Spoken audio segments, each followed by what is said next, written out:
కూటమిలో 3 పార్టీలున్నాయి. అందులో జనసేన, టీడీపీలు వైసీపీపై విరుచుకుపడుతున్నాయి. గత 5 ఏళ్లలో రాష్ట్రాన్ని జగన్ సర్వనాశనం చేశారని, తామొచ్చి బాగు చేస్తున్నామని పదే పదే విమర్శిస్తున్నాయి. అయితే కూటమిలో భాగస్వామి అయిన బీజేపీ మాత్రం వైసీపీని పల్లెత్తు మాట అనడం లేదు. మరి ఏపీ బీజేపీ నేతలకు కేంద్ర పెద్దల నుంచి ఆదేశాలు ఏమైనా అందాయా అన్న చర్చ రాజకీయ వర్గాల్లో జరుగుతోంది. పాత సంబంధాల నేపథ్యంలోనే వైసీపీ, బీజేపీలు విమర్శలు చేసుకోవడం లేదా? ఇప్పటికే పార్లమెంట్లో కేంద్రం పెట్టే బిల్లులకు వైసీపీ మద్దతు ఇవ్వడాన్ని ఎలా చూడాలి?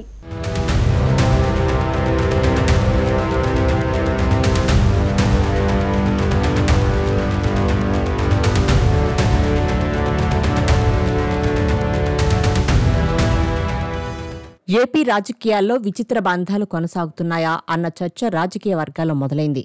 ఎందుకంటే కూటమిలో తెలుగుదేశం, జనసేనతో పాటు బీజేపీ ఉన్నప్పటికీ కేవలం జనసేన, తెలుగుదేశం మాత్రమే వైసీపీపై విమర్శలు చేస్తున్నాయి. ఇంకోవైపు వైసీపీ నేతలు సైతం బీజేపీపై విమర్శలు చేయడం లేదు. దీంతో కేంద్ర పెద్దల నుంచి వైసీపీ నేతలను తిట్టొద్దని ఏపీ బీజేపీ నేతలకు ఆదేశాలు ఏమైనా అందాయా అన్న చర్చ రాజకీయ వర్గాల్లో జరుగుతోంది.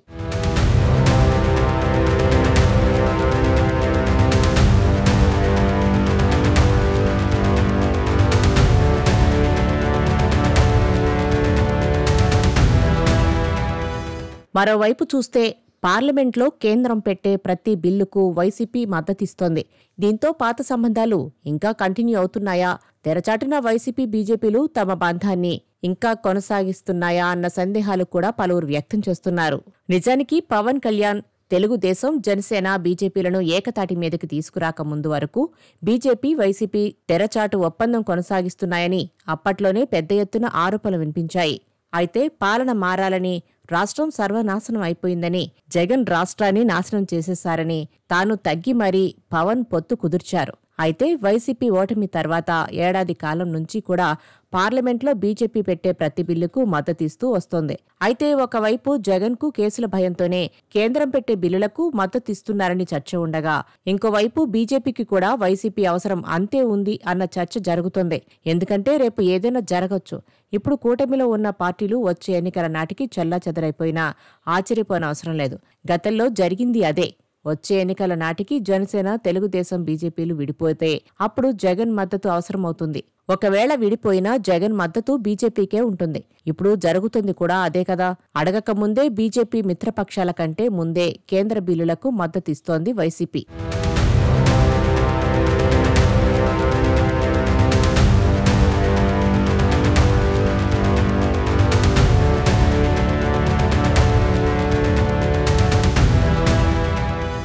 ఈసారి 4 పర్యాయం బీజేపీకి ఫుల్ మెజార్టీ రాకపోవచ్చునన్న అంచనాలున్నాయి. నిజానికి 3వ పర్యాయమే పూర్తిస్థాయి మెజార్టీ బీజేపీకి రాలేదు.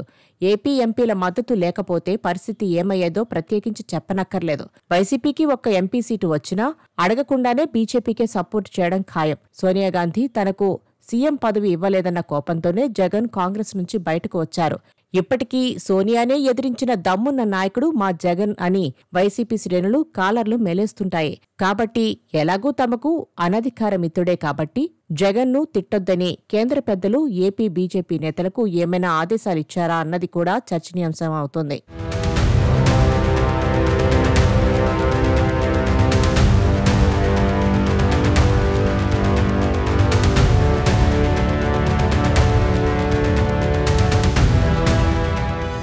కనీసం రాష్ట్రంలో బీజేపీలో ఉన్న జగన్ వ్యతిరేక నేతలు కూడా వైసీపీపై పెదవి విప్పడం లేదు. ప్రధాని నరేంద్ర మోదీ నుంచి మొదలు పెడితే కేంద్ర మంత్రులు రాష్ట్రానికి వచ్చినా జగన్ ప్రస్తావన తేవడం లేదంటున్నారు తెలుగు తమ్ముళ్లు.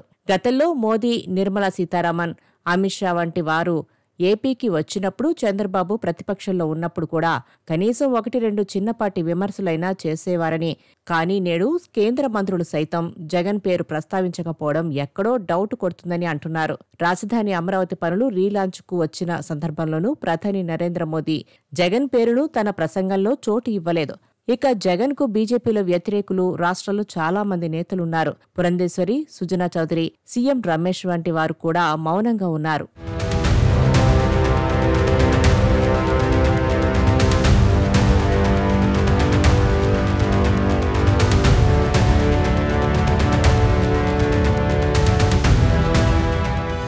వైఎస్ జగన్ పర్యటన నేపథ్యంలో ఇటీవల పొదిలి రెంటపాళ్ల పర్యటనలో అపశృతి జరిగింది. పొదిలిలో వైసీపీ కార్యకర్తలు పోలీసులపై రాళ్లు రువ్వారంటూ కేసు నమోదైంది. అలాగే రెంటపాళ్ల పర్యటనలో జగన్ వాహనం కింద పడి సింగయ్య అనే వ్యక్తి మృతి చెందినట్లు మరో కేసు నమోదైంది. అయినా సరే టీడీపీ, జనసేన నేతలు మినహాయించి బీజేపీ నేతల నుంచి రియాక్షన్ పెద్దగా రాకపోవడం తెలుగుదేశం, జనసేన పార్టీలో చర్చనీయాంశమైంది. సోషల్ మీడియాలో కూడా ఇదే అనుమానాలను ప్రశ్నిస్తున్నారు జనసేన, టీడీపీ శ్రేణులు. జగన్ పట్ల అంత సాఫ్ట్ కార్నర్ కమలం పార్టీకి ఎందుకు వచ్చిందన్న ప్రశ్నలతో అధినాయకత్వాన్ని నిలదీస్తున్నారు.